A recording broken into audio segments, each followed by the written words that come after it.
சமயம் இது சர்வயோகினி அறுசுவை தருவாள் அவள் அன்னபூரணி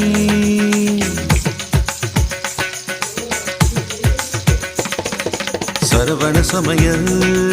இது சர்வயோகினி அறுசுவை தருவாள் அவள் அன்னபூரணி ஒவ்வொரு கையிலும் ருசிகள் மாறும் ஒவ்வொரு ருசியிலும் பசிய மாறும் சமையல் 6 வகை கலை அல்லவா தீர தீரன மனிதவ மகரித சரவண சமய